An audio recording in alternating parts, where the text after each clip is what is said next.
Il va falloir mettre votre titre, enfin le titre, c'est-à-dire le poste vers lequel vous visez. Donc généralement aussi c'est pareil, on n'a pas parlé de la photo qui va généralement se placer en haut à droite. Alors vous pouvez inverser, ça c'est comme vous le souhaitez. La photo, en tout cas, c'est pareil, c'est un choix. Si vous souhaitez mettre une photo ou si vous pensez que ça peut vous mettre en avant, eh bien mettez-la.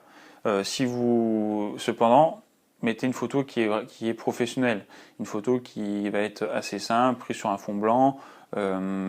Pas d'artifice, on veut pas une photo qui a été prise dans un restaurant, dehors, voilà.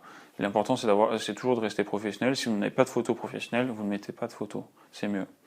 Donc je disais, ensuite vous allez mettre votre titre, c'est-à-dire le poste que vous visez, donc le poste commercial, le poste de comptable assistant, le poste voilà, qui correspond auquel vous répondez. Sinon, mis à part ça, très peu d'autres informations là-dessus, il faut rester assez simple. Et ensuite, le choix de est-ce qu'on va mettre le parcours scolaire avant ou après les expériences professionnelles.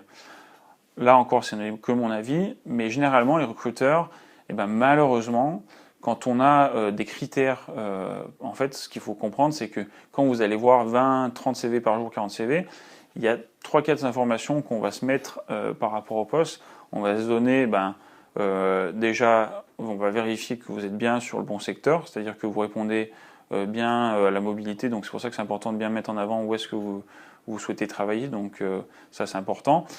Et après, on va regarder toujours les études. Malheureusement, on est en France, donc généralement, on regarde les études. C'est pour ça que je vous invite à le mettre en premier, puisque les études, en tout cas, on va regarder toujours en premier quel va être votre niveau d'études. Pour cela, comme vous pourrez voir dans l'exemple, ça ne sert à rien d'aller trop dans le détail pour ces choses-là. Vous mettez l'année de passage de votre examen, c'est-à-dire si vous avez eu en 2012 votre bac, et vous mettez en 2012, pas besoin de mettre juin 2012.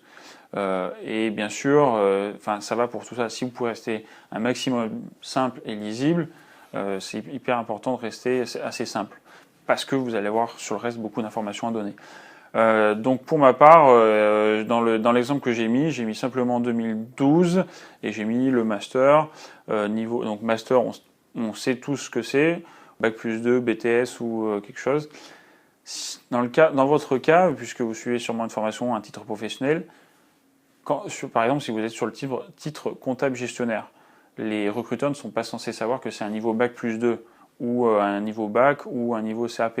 Rappelez bien que c'est un niveau bac plus 2, titre comptable gestionnaire. Et après vous mettez le lieu où vous avez fait la formation. Voilà. C'est toujours mettre en dernier le plus haut niveau de formation. Mettez les formations qui sont le plus cohérentes par rapport au poste visé en premier. Et puis après, vous pouvez mettre le reste quand même. Si vous avez fait des petites formations, je vous invite quand même à les mettre, ou alors à les mettre plus bas dans les autres intérêts, autres informations. Voilà, je vous conseille de rester simple. Et donc ensuite, on passe à votre expérience professionnelle.